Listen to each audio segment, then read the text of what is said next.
Still correct. Okay. Yeah, visible. It's visible, Mata. We are good.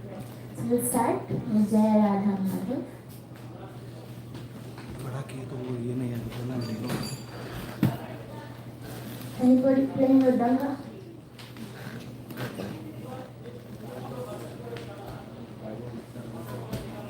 Jaya Radha Madhava Kunja Bihari. Jaya Radha Madhava Kunja Bihari. Jaya Radha Madhava Kunja Bihari.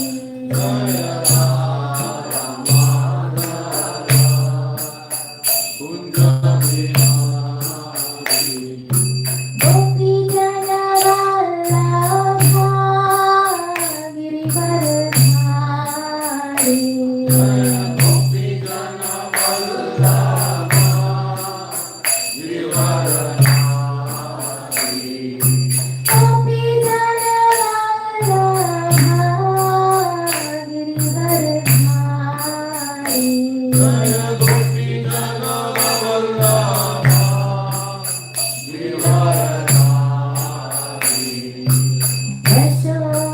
Yashodanandana Vraja Janaranjana.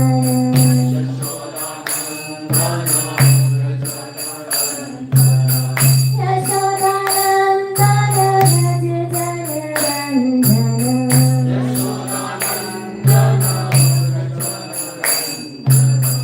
Yamuna Tira Vanitari.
Let's start with invocation prayers. Om Adhyanatirandasya Yananjana Shalakaya Chakshurumritam Yena Tasmai Shri Gurave Namaha. Namam Vishnu Padaya Krishna Pristhaya Bhutale Srimati Bhakti Swami Gurami.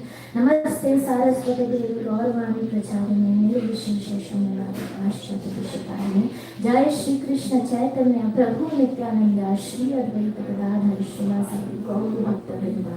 Hare Krishna Krishna Krishna Hare Hare Hare Rama Rama Rama Hare Hare. So thank you everyone for joining us today at the temple. I need your blessings. So today's topic is going back home, back to Godhead. So who wants to go back home, back to Godhead? Everybody. So one disciple asked Prabhupada this question. Prabhupada, what is the qualification of going back home, back to Godhead? So Srila Prabhupada says the first qualification is that one should know that this material world is dukkhalayam. It's a place of misery. If one feels that, oh, this material world is a nice place, it's a nice place, then he must stay here. In another instance, somebody asked Prabhupada, how can we have spiritual advancement? How can we do spiritual advancement? And Prabhupada said one word, desire. So we should desire to go back home, back to Godhead. Because here Prabhupada says in one purport in Bhagavad Gita that in a liberated state, conditioned soul, when he enters into the spiritual kingdom, he becomes the associate of the Supreme Lord and he enjoys eternal bliss, eternal life and full knowledge. One should be captivated by this information and he should desire to transfer himself to that eternal world and extricate himself from this false reflection of reality. So, we should have detachment from the material world, that's one thing. And second thing, we should have attachment to the spiritual world and strong desire to go there. Like to come to America, many of us, we developed a desire to come to America first. We heard about America, how nice this place is, how clean, how nice facilities that it has, job prospects it has. So then we desired that we should come to America. So like that, we should hear about the spiritual world from the Shastras. What is the Bhagavatam saying about the spiritual world? And then once we hear about how nice that place is to be with Krishna, to play with Krishna, to dance with Krishna, to eat with Krishna, how nice it is, then we will develop the desire to go there.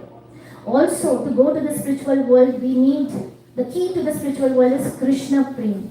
Rishabh Dev says in Canto 5, Pritirna yavan mai vasudeva na mochete deha yogina tavat. Unless one has love for Lord Vasudeva, he is not delivered from accepting one material body after another. So we should have Krishna Prem. So today we will focus on how to develop detachment from the material world and develop attachment to the spiritual world. A first class intelligent person is one who learns by hearing from Guru, Sadhu and Shastra. The second class intelligent person learns by seeing others go through some experiences. A third class intelligent person, he learns by experiences from his own life. And a fourth class intelligent person, he goes through experiences but he does not learn from those experiences. So we should be that first class intelligent person who hears by, who learns by hearing from Guru, Sadhu and Shastra. And we should have faith in the Shastra. So what is Shastra telling us about the material world? Krishna says this material world is dukkhalayam ashashvata. It's a place of misery and it's a temporary place. Now, when we get a product from some market, the product comes with a manual. And the manual tells us how that product works. Now, Krishna, he is the creator of the material world. And he has given the manual for the material world is Bhagavad Gita. And Krishna, who is the creator of the material world, is telling us what is this material world.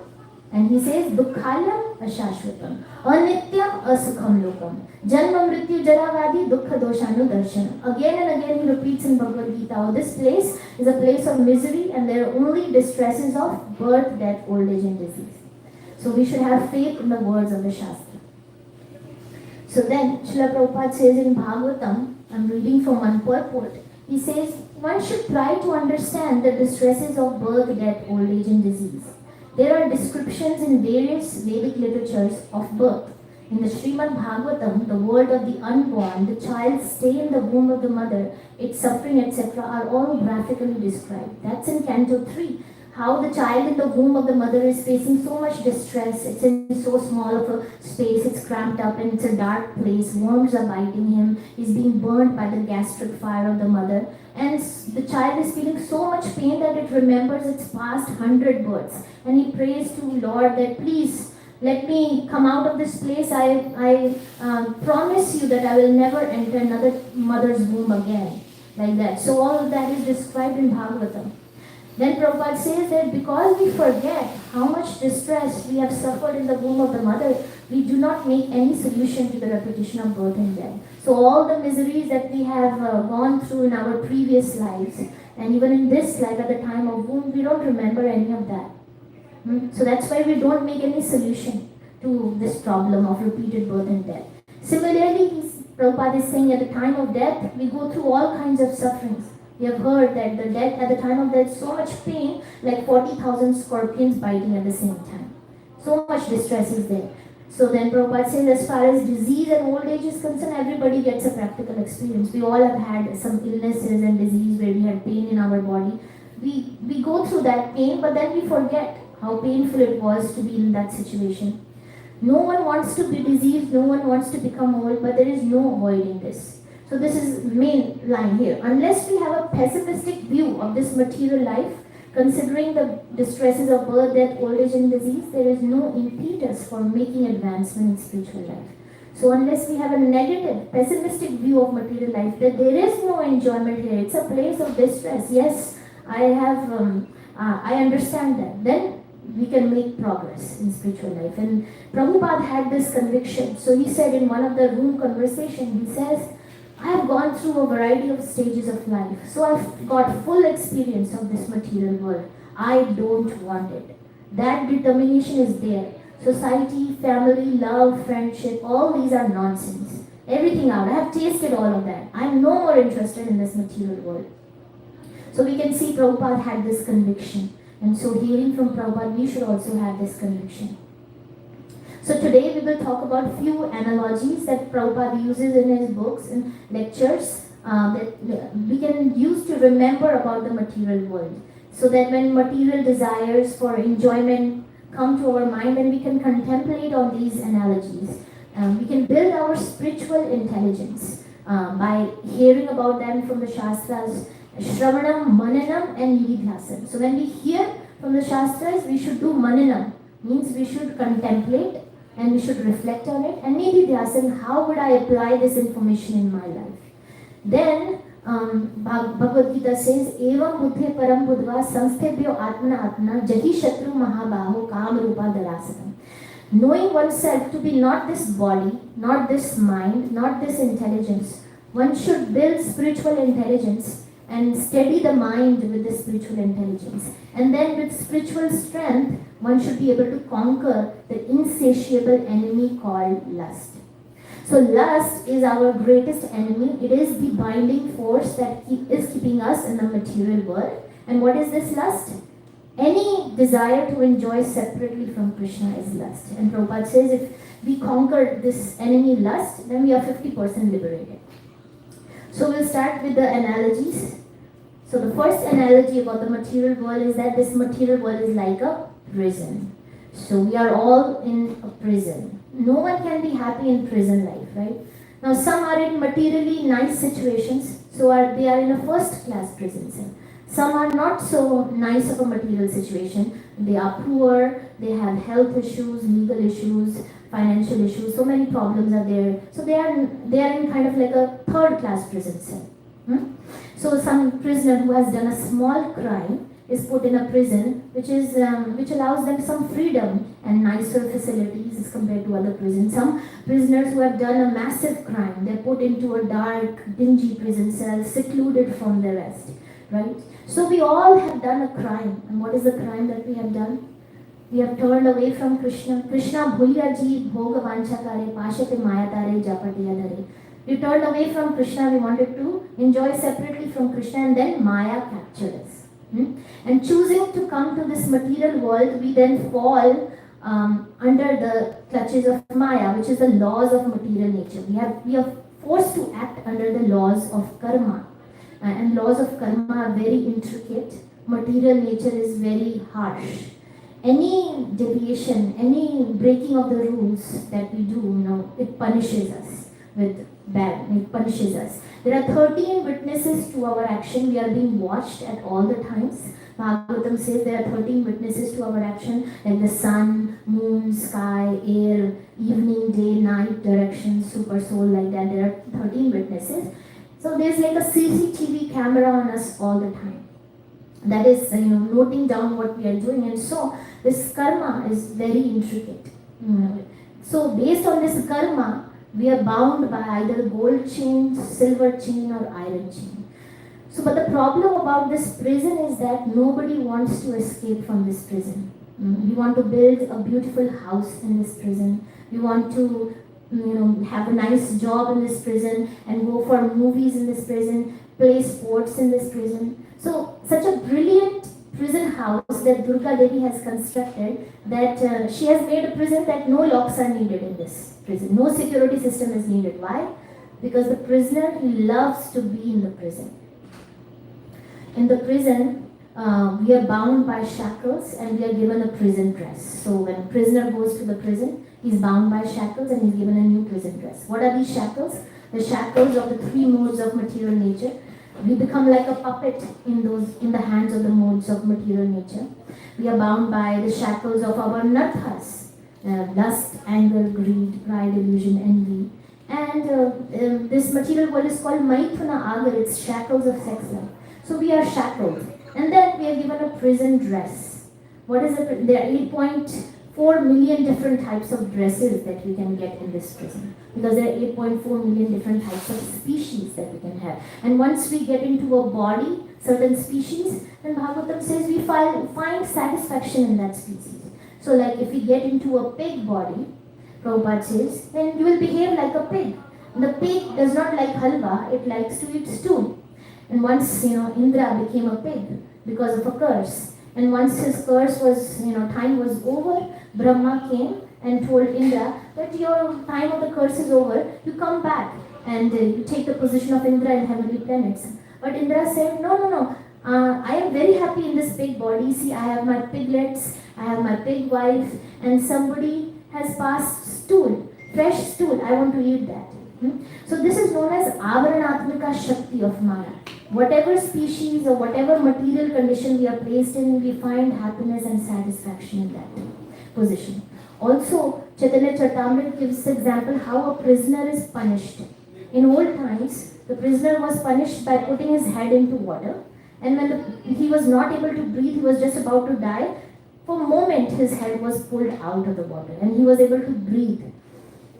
And when he was able to breathe, he felt some happiness. And then again, in the next moment, his head was again put into water. So this material happiness is compared to the time when this prisoner is pulled out of water and he is able to breathe. So material happiness is actually temporary cessation of distress. That's what happiness. So we are happy because there is no distress right now. The temporary cessation of distress or gap between two miseries is considered material happiness. We don't actually know what is happiness, the real joy.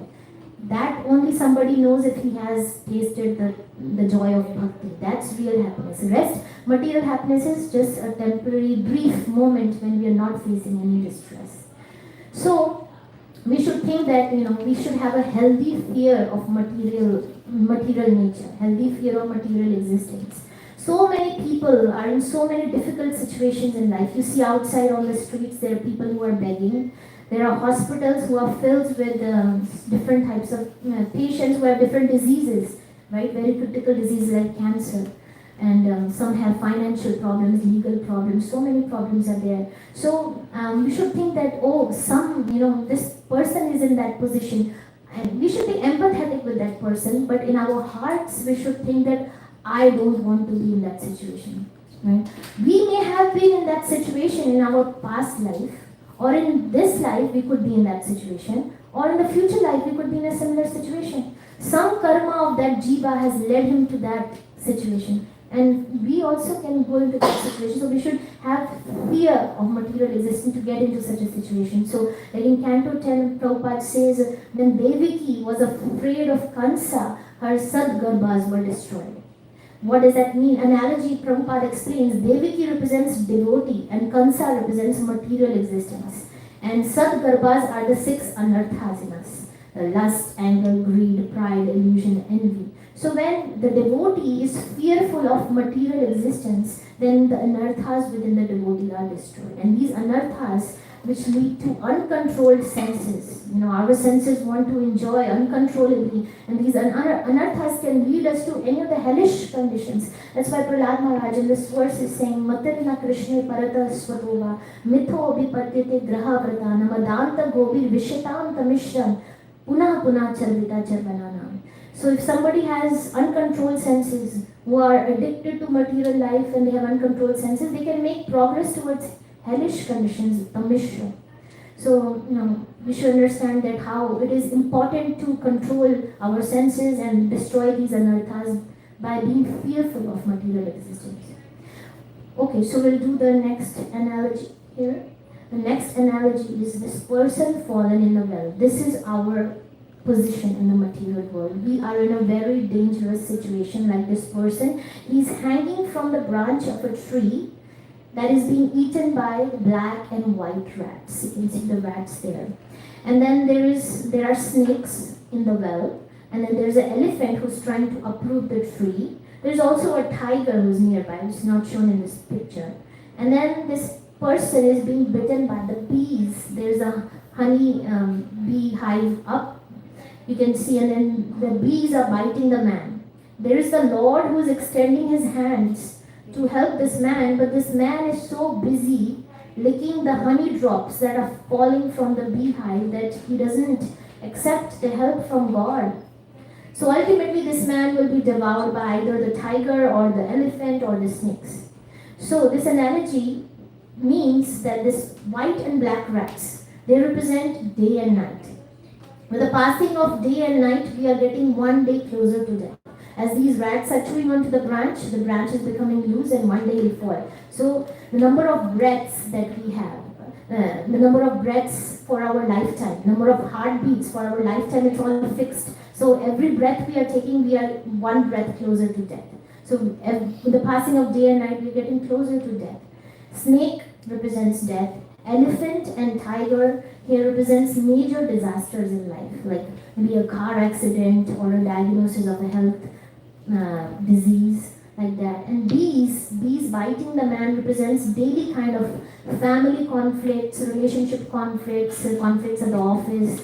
Daily we face those things, right? So these are the bees who are biting the man. And the honey drops falling from the beehive represents few moments of enjoyment that we face with, that we experience in sense gratification in family life.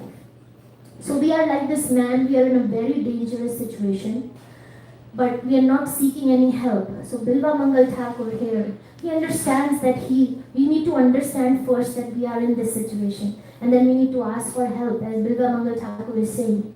Samsara Kupe Patitavatte Gade Mohanda Purne Vishayabhitakte Karavalambam Mamadehi Vishnu Govinda Damodar Madhaveti. So he's saying, oh my Lord, I have fallen into this deep dark well of material life which is full of illusion and blind ignorance, and I am tormented by sensual existence. Oh my Lord Vishnu, Govinda, Damodar, Madhav, please grant your supporting hand to uplift me. So, the moment we desire to come out of this well and raise our hands and call out to Krishna by chanting his names, Govinda, Damodar, Madhav, Hare Krishna, Krishna Krishna, Hare Hare, Hare Ram, Ram Ram, Hare Hare. And at once Krishna will come, extend his hand and take us back home, back to Godhead. So now the third analogy about the material world is that material happiness is compared to like a mirage in a desert. In a desert, there is no water, but at some distance it looks like there is some water.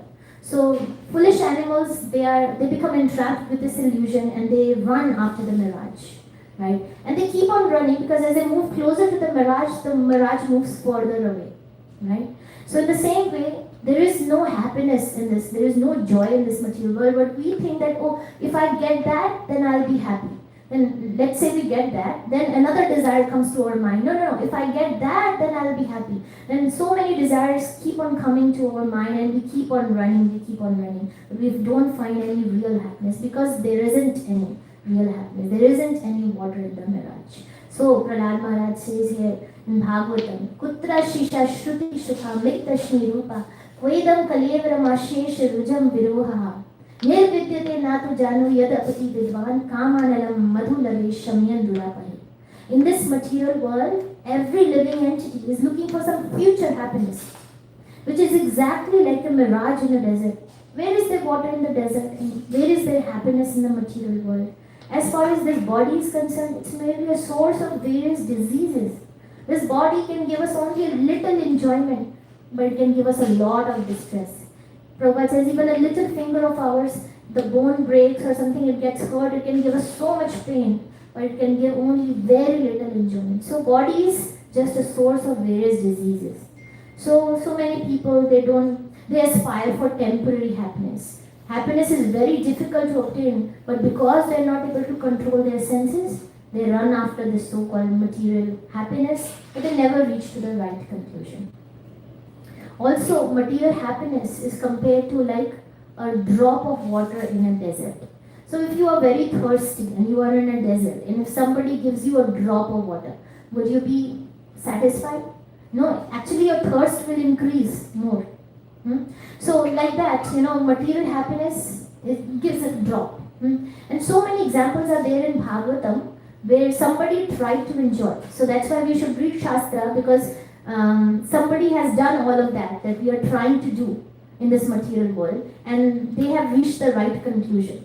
So many characters in Bhagavatam. There is this Shaubari Muni. He was meditating underwater and on Krishna, and then he saw some fishes mating. Because of an offense that he had performed, he got attracted to, the fishes are mating, let me also marry.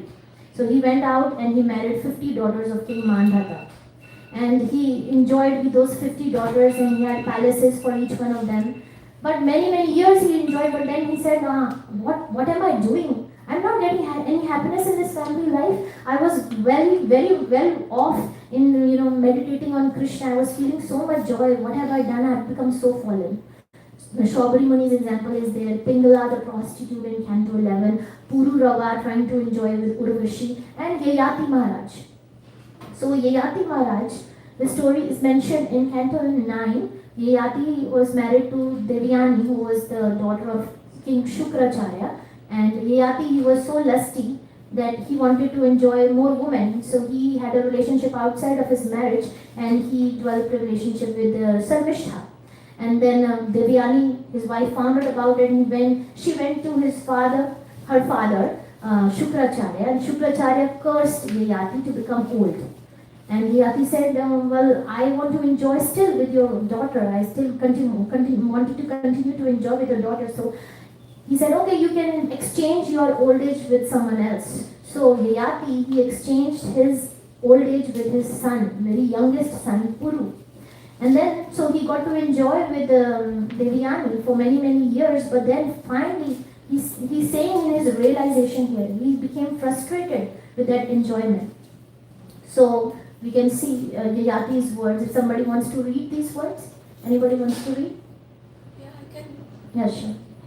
A person who is lastly cannot satisfy his mind, even if he has enough of everything in this world, including rice, barley, and other food grains, goat, animals, and women, nothing can satisfy him. As supplying butter to a fire does not diminish the fire, but instead increases it more and more, the endeavor to stop lusty desires by continual enjoyment can never be successful. In fact, one must voluntarily cease from material desires. For those who are too attached to material enjoyment, sense gratification is very difficult to give up. Even when one is an invalid because of old age, one cannot give up such desires for sense gratification. Therefore, one who actually desires happiness must give up such unsatisfied desires, which are the cause of all tribulations. Thank you. So even if one is in an old age, then also, if he is invalid, he is not able to give up these desires for sense gratification. And he says next, I have spent full 1,000 years enjoying sense gratification, yet my desire to enjoy such pleasure increases daily. So we can see that, these are the reflections from someone who has gone that route of, uncontrolled enjoyment, and finally comes to the conclusion of frustration. It's not giving me satisfaction. So one devotee who's Yamunacharya, he says that he says that now he was a king who was enjoying very much, but now he has come to the conclusion that since my mind has been engaged in service of Krishna, I am experiencing ever new pleasure. And then when my mind thinks of sense gratification, I at once become disgusted and I turn my face and spit at that thought.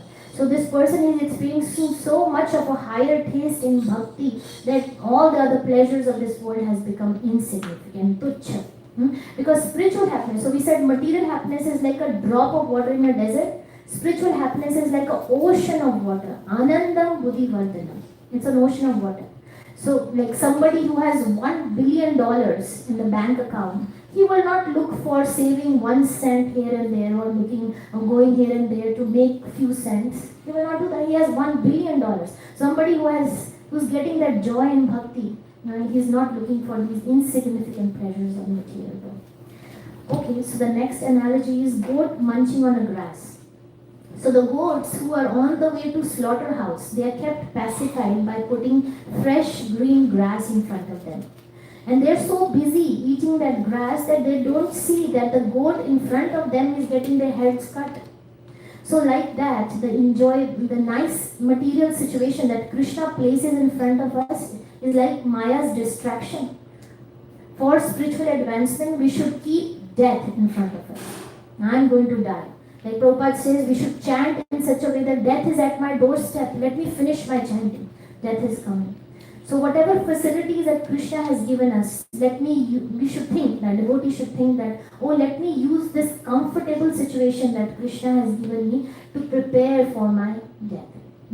Laktavasu durlabhamidam bahu sambhavante manushyamarthadam anityamapi dhira turnam yatet napatet anuvrittiyavad nisalasya vrishya khalu sarvadasya. We have been given this human birth only for spiritual advancement. After many, many births and deaths, we have attained this rare human form. Human form is meant to chant Hare Krishna. So a sober human being, intelligent human being who understands that he has gotten this fortunate situation of being a human, and on top of that, we have become associated with the devotees. We have gotten Krishna consciousness, we have gotten Bhagavatam, we have gotten the holy name. Such a fortunate situation Krishna has given me. Now let me use this fortunate situation to at once come out of the cycle of birth and death. And why waste time in sense gratification? It says that sense gratification is available even in the lowest abominable species like that of dogs and hogs. But Krishna consciousness is possible only for a human being. So then, let's see. Another analogy is caught by the crocodile. So we know the story of Gajendra. How Gajendra, he was in heavenly planets and he was enjoying with his wife and children. He went to the river to bathe and he was splashing water on his children. And out of nowhere, crocodile came and attacked Gajendra. His family members, his children, tried to help him, to bring him out of the river, to bring him out of the clutches of the crocodile, but they couldn't help him. So after long struggle, they also left. So it was Gajendra alone struggling with the crocodile. So in this material world, nobody can help us. Actually, only Krishna, the holy name can help us. And padam padam yad vipadam. There is danger at every step. We should recognize that our situation is that of Gajendra. We are already in the mouth of the crocodile. What is this crocodile? The crocodile of time. The time is imperceptibly killing us. moment by moment we are, as we were discussing, we are dying. So we already have a disease. Prabhupada says this body is itself a disease. We don't need a diagnosis from a doctor that we have gotten a disease. This body itself is a disease because it's going to get old and it's going to die. So Bhagavatam says that understanding this position, ahoratris chityamana buddhvayu bhavaveputam mukta sanga param buddhva niriha upashamati. Knowing that one's duration of life is being cut down by the passing of days and night, one should be shaken up by fear. Every day passes, we should be shaken up by fear. Why? We should give up all material attachments, all our material desires, and surrender to the Supreme Lord. Death is like the final exam that is coming. When we have to prepare for our final exam, we always know the exam is coming. We're always in anxiety. We're never able to enjoy. Any party that we are going, anywhere we are going, we always remember that exam is coming. I'm not prepared well. I'm not prepared. I need to prepare. The exam is coming. So same thing. We should know that final exam is coming, right? And Gajendra, he was attacked unexpectedly by the crocodile. So unexpectedly, our nice situation can be ruined. We might be in a very nice situation right now, but a moment from now, anything can happen. We can get into an accident, we can be diagnosed by a disease, or if our senses are not controlled by this lust, anger, greed, anything, some people, they get in a fit of anger, they shoot the other person, and then the rest of their life they have to be in the prison. So in a moment, nice situation can change. So we should think that how can I use my nice situation right now to prepare for the calamity that is coming? More you sweat during peace, less you will bleed during war. So in the peaceful times, we have to prepare for the war that is coming. Okay, so the next analogy is that of material enjoyment is like broken piece of glass. Dhruva Maharaj says, and Dhruva Maharaj, he was doing a lot of tapasya and austerity to get a kingdom greater than his great-grandfather Brahma. But when he was chanting Om Namo Bhagavate Vasudevaya, as he was chanting the holy names, he was getting purified. And finally, at the end of 6 months, when Lord Vishnu came to him, he saw Lord Vishnu and he said, Swamin Kathato Kachan Vichinman Api Divya Ratnam Swamin Kathato Asmi Varam Nayachi. I was looking for whatever I was desiring is like a broken piece of glass in front of you. You are the greatest jewel. You are the Chintamani jewel. I've gotten you. Therefore, I don't desire anything else.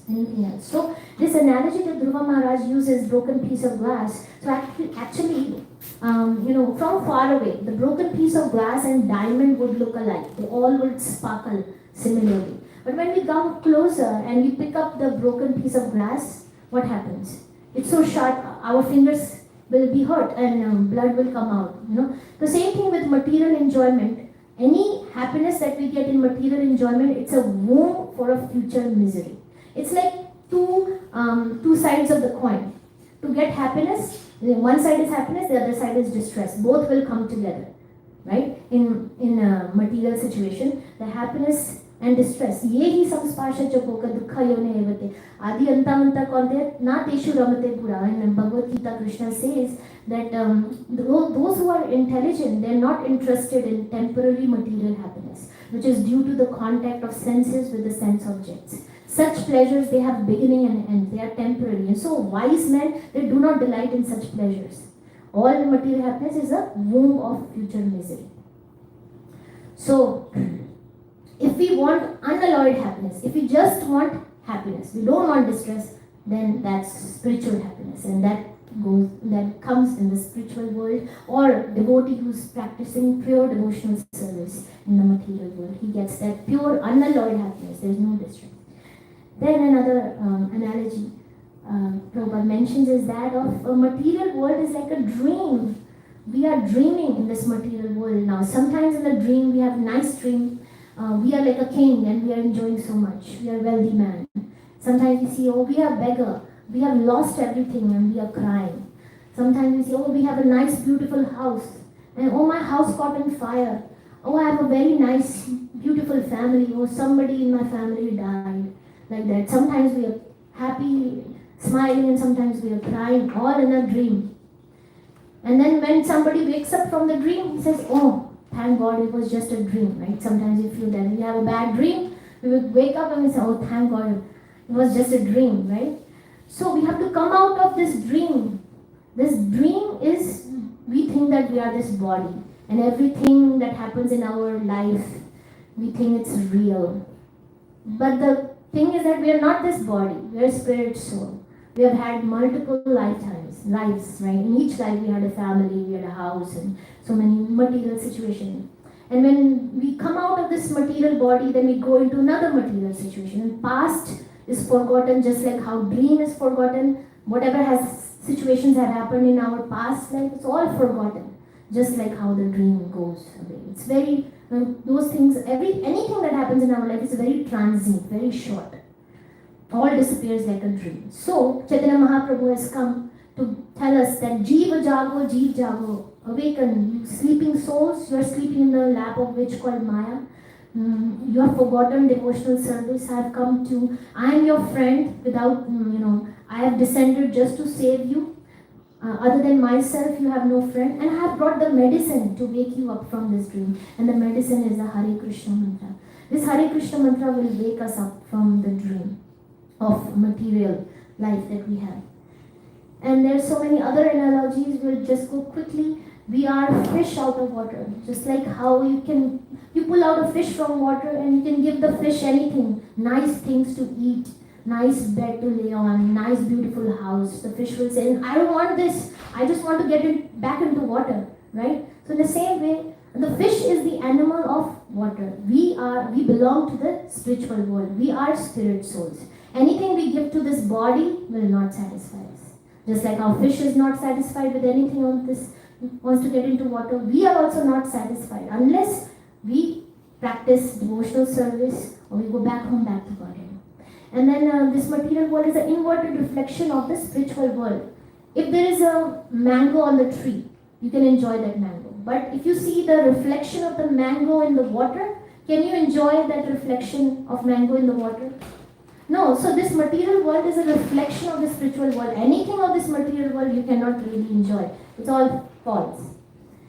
And then Bhakti Tirtha Maharaj says that we have come to this material world. It's like going on a vacation to Afghanistan. Who, in their correct mindset, would want to go on a vacation to Afghanistan? There are bombs bursting all the time, people being killed, exploitative government trying to harass all the people. That's what we have chosen to come to this material world, which is like choosing to go to Afghanistan for vacation. So he was taking this analogy. So all our fault.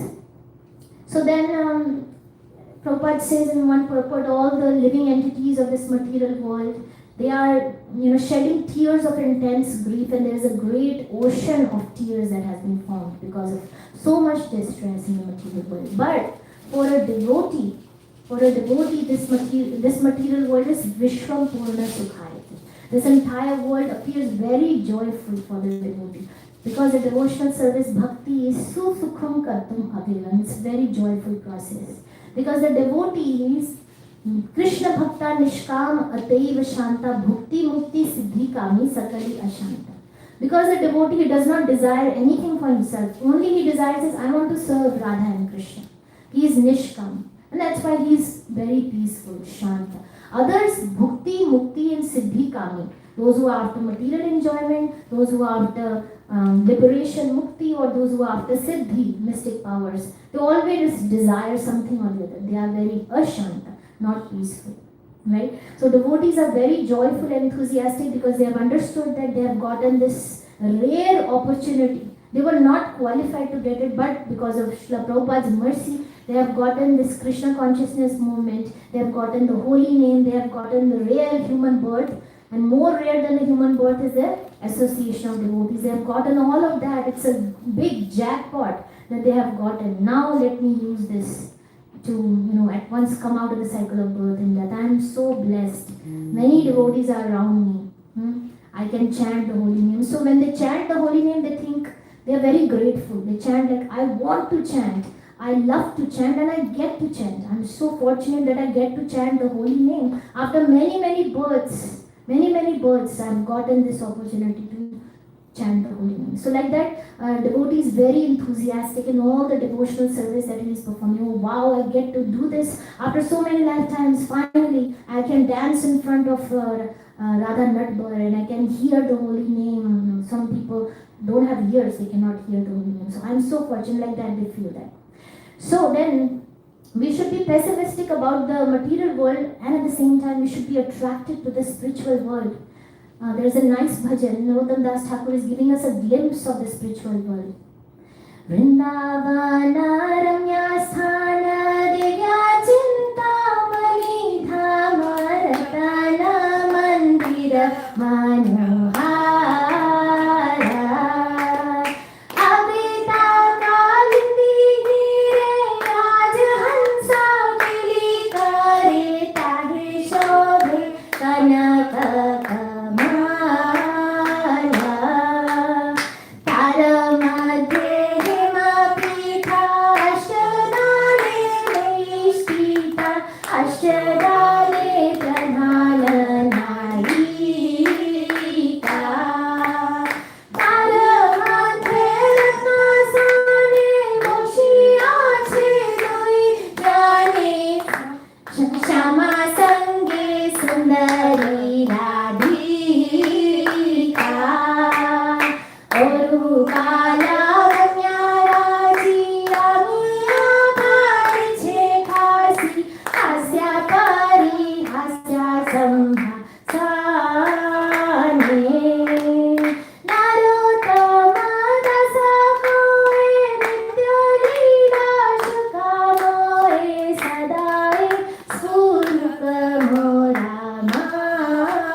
a glimpse of the spiritual world. Such a beautiful Vrindavan is filled with Chintamani gems, and jewel palaces and temples are there. There are regal swans that are in the waters of Yamuna, and in the water there is a golden lotus flower that is blooming. And the 8 petals of this lotus flower, there are Ashtasakis, the 8 principal gopis. And in the middle of the lotus flower, there is a jewel throne on which Radha and Shyam Sundar are sitting, and they are joking and laughing. And this joking and laughter is spreading nectar everywhere. So Narottam Das Thakur in this song is praying that I pray that these eternal, blissful, transcendental pastimes of Radha, Shyam Sundar may always be manifest in my heart. So we can meditate on the spiritual world, how blissful that place is, where there is every step is a dance, every word is a song, all water is nectar, every day there is a festival, every tree is Kalpavriksha tree. You can go to a tree, you can ask anything from that tree, the tree will give you. Krishna's flute music is going on all the time. Time is conspicuous by its absence. Means time does not have a destructive effect. There is no birth, no death, no old age, no disease. No struggle, no hard struggle. Only thing that you do, you have to play with Krishna, you have to dance with Krishna, you have to eat with Krishna, you have to serve Radha and Krishna in their joyful pastimes. That's all you have to do. So there are many amusing pastimes of Radha and Krishna that are going on in the spiritual world. The Sakhis, they would decorate Srimati Radharani very nicely and decorate her kunja, and they all will be waiting for Krishna to come. But Krishna is always late. He comes always late, and sometimes he goes to some other gopi like Chandravali. Chandravali is a competitor gopi. So Radharani sometimes goes into a sulky mood, in man mood, and she becomes angry at Krishna. And she says to Lalita, I don't want to see Krishna at any cost. Don't let him get into my kunja. So poor Krishna, when Radharani goes into a man, Krishna has to try various ways to please Radharani. Sometimes Krishna, he becomes a peacock and he dances for Radharani for her pleasure. Sometimes he becomes a gopi and he sings on his veena. Sometimes he becomes a beggar and he's chanting, I want Radha Prem, Radha Prem. Sometimes he has to fall at the feet of Radharani, begging forgiveness. Radharani, please forgive me, like that. So many pastimes are there. And so like one time, Krishna was glorifying Radharani. Radharani, your face looks just like moon. So Radharani says, what? My face looks like moon? Moon has black spots. Are you saying my face has black spots? Moon appears beautiful only at night. Are you saying that I look beautiful only at night, not in the morning? moon, its beauty increases and decreases every 15 days. See that moon increases and decreases every 15 days. Are you saying that my beauty is increasing and decreasing every 15 days? And moon came out of the churning of the milk ocean. When the churning of the milk ocean happened, moon came out, and along with the moon came poison. So if you are comparing me to moon, are you saying that my brother Sridham is poison? And then she says that, oh, I know why you're comparing me to moon. Because you are remembering Chandravali. Chandravali means moonbeams. Even looking at me, you're remembering her. That's why you're comparing me to moon. So Krishna says, he fell at the feet of Radharani. He said, no, this is not at all what I meant. I'm sorry, Radharani, I will never compare you to moon again. So like that, there is joking and laughter going on between Radha and Krishna. Pure devotional service conquers Krishna. Pure devotional service is Shri Krishna Akarshani. One of the qualities of Krishna is his Bhritya Vashyata. He gets conquered by the love of his devotees. That's why in Vrindavan, Krishna always is defeated by his friends, by the gopis. So when Krishna is playing with his friends, like Sridham, Madhumangal, Subal, all, Krishna gets defeated in his wrestling match. So one time he wanted to win and he wanted to get an edge over his friends. So he told Sridham, do you know who I am? I am the Supreme Personality of Godhead. Sridham said, what are you talking about? Stop joking, Krishna, stop joking. So Krishna says, didn't you see that I killed Putana when I was 3 days old, I killed Putana? And then, you guys were almost killed in the mouth of Aghasur. I came and, I saved you all. I killed Aghasur. Didn't you see that? And then lifting Govardhan Hill, the entire Vrindavan was being drowned by the rains of Indra. I saved you all. I lifted Govardhan Hill. Don't you remember any of that? And Sridham is like, what are you talking about? What are you talking about? Putana got killed because Yashoda Devi prayed. She was making so many prayers that, Putana got killed because of her prayers. And Aghasur, we went into Aghasur's mouth and we had almost killed him, and you came last moment and you took all the credit. And Govardhan was so happy with all the offerings that we had made to Govardhan during the Govardhan Puja that it was floating in the air. And you just kept your hand in that pose and you pretended that you were lifting the Govardhan hill. Stop taking false credit, Krishna. Supreme Personality of Godhead. Ha ha. What a big joke. So Krishna was surprised, was dumbstruck hearing this response from Sridham, but in his heart he was feeling happy. Oh, my friends don't consider me as God. They consider me just as like their ordinary friends, and Krishna likes that. So the friends defeat Krishna, and Krishna has to become a horse. The friends climb on Krishna. Mother chastises Krishna, ties him to the mortar, and the gopis, also in front of gopis, Krishna gets defeated. And there's a pastime of Sankri Khor. Sankri Khor is a place in Vrindavan. So gopis would pass through the forest to take their butter pots, yogurt pots off to sell in Mathura. And these boys, Krishna, Balram, and all the rest of the cohort boys, Sridham, Subal, Madhumangal, Lavanga, they will come and they will stop the gopis and ask for a toll tax. So gopis like, what is this tax for? And Krishna says, I am Vrindavaneshwar. I am the king of Vrindavan. You have to pay tax to me. And Gopi is like, no, Radharani is Vrindavaneshwari. She is the queen of Vrindavan. In fact, we should be taxing you because every blade of grass belongs to Radharani and your cows are eating her grass. So we should be taxing you. Right? So there was an argument that would go on between Krishna and the gopis. And finally, Krishna and friends, they would plunder all their butter and yogurt, break their pots and run away. So Radharani and the gopis, they were becoming very tired of these daily encounters and wanted to teach Krishna a lesson. So one day, Radharani and the gopis, they brought thousands of their gopi friends and she hid them in the different kunjas. Then Radharani, Lalita and Vishakha, they walked through the Sankri Khor as normal, and Krishna came along with his friends, Madhumangal, Subal and Sridham, and then they started asking for tax. So Radharani at once, she called all her gopi friends and thousands of gopis they came. And 5 to 10 gopis caught hold of Madhumangal, 5 to 10 gopis caught hold of Sridham, gopis caught hold of Krishna. And these gopis, they started slapping their cheeks till their cheeks became swollen. And they tied their shikhas to the branch of the tree. And they told these boys, what pleasure is there in stealing our butter and yogurt? Would you ever do this again? So Madhu Mangal is falling at the feet of Lalita, saying that, I am sorry, I'm just a simple Brahmin boy. I was very hungry, but I came under the influence of this fickle Krishna. It was all his idea. I was just a hungry, simple Brahmin boy. Please forgive me, I will not do this again. So Radharani, Vishaka and the gopis, they caught hold of Krishna. And they forced Krishna to become a woman. They put blouse and skirt on Krishna. So this pastime is here, right here in the middle. So you can see Krishna. They forced Krishna to wear a blouse and a skirt. And they put vermilion, sindoor, on the parting of his hair.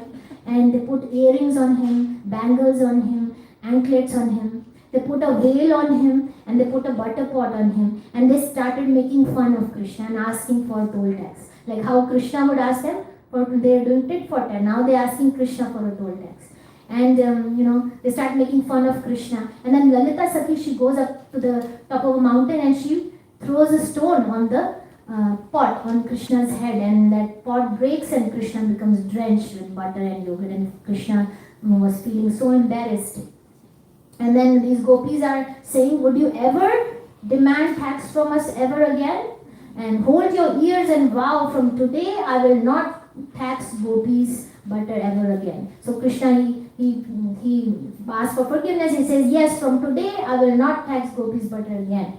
But what happens? Next day, again, Krishna is back, taxing the gopis, plundering the butter and yogurt. Krishna does not learn his lesson.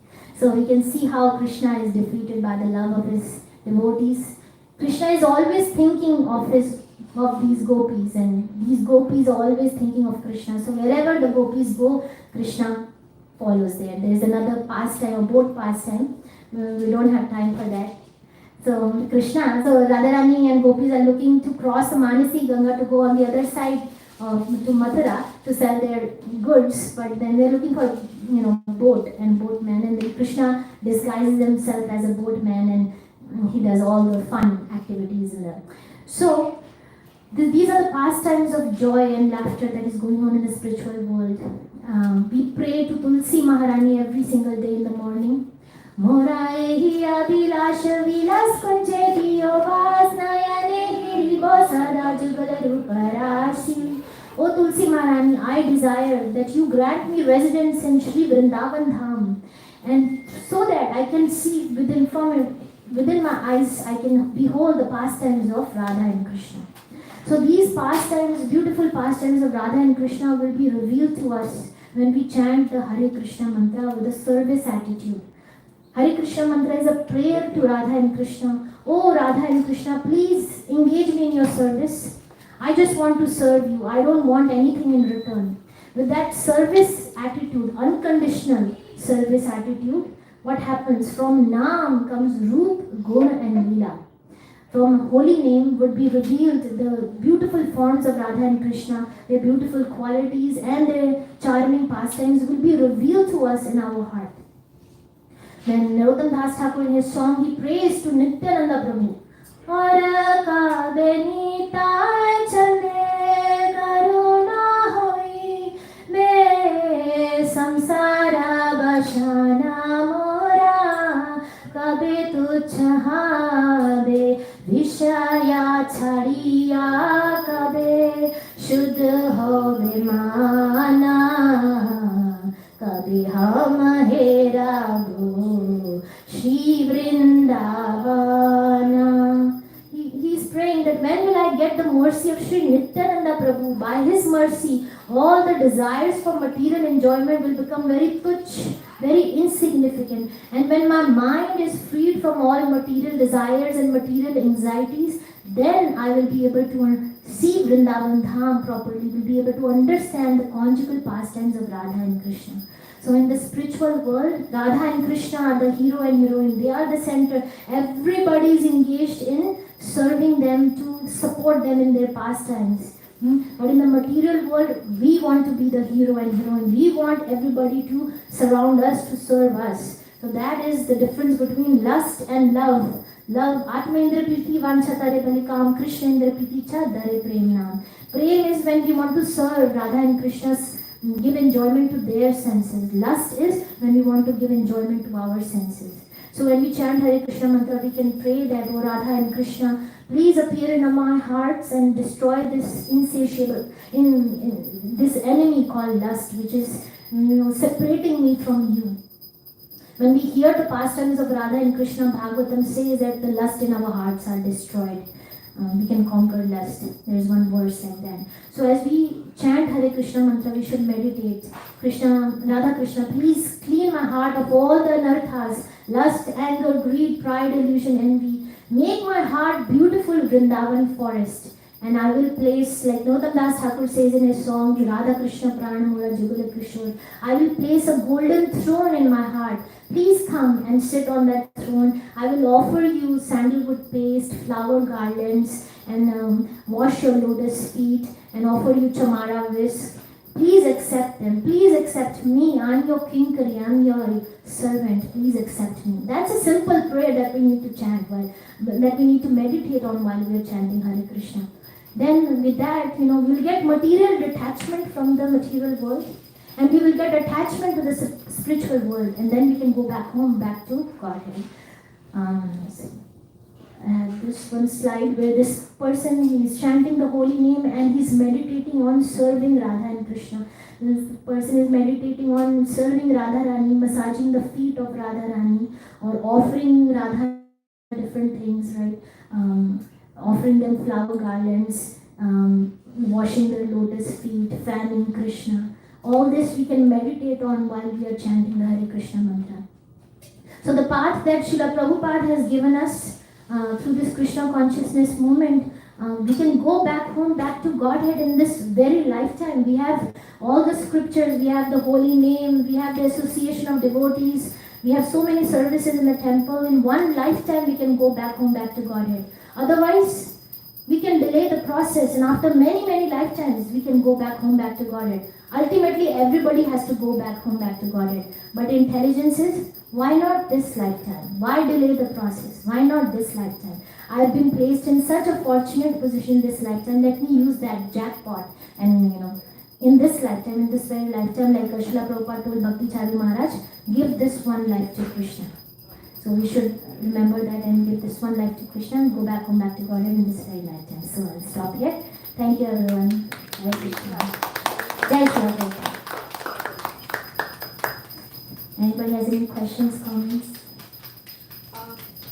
In Narottam Das Thakur's that song, Yeka Ramasalam, why he mentioned only Sukhis Bhaktan Bhakta Sakhas? Why he mentioned only? Sukhis, Master Sukhi, but not Krishna Sakhas. Yeah, because Narottam Das Thakur is a manjari in the spiritual world. So he's referring to his service, and he wants to, he's Dasa Nudas, so he wants to serve the gopis, he wants to serve Radha and Krishna in the manjari bhav. So he's speaking through his bhav.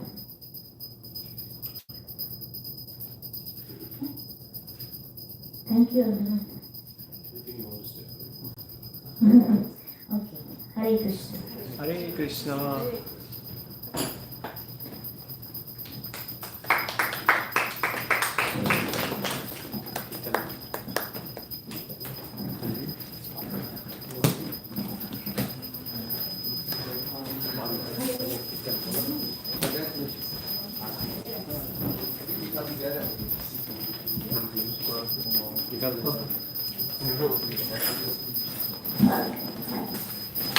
आपको गाने को कभी सुनने का मिलता नहीं है।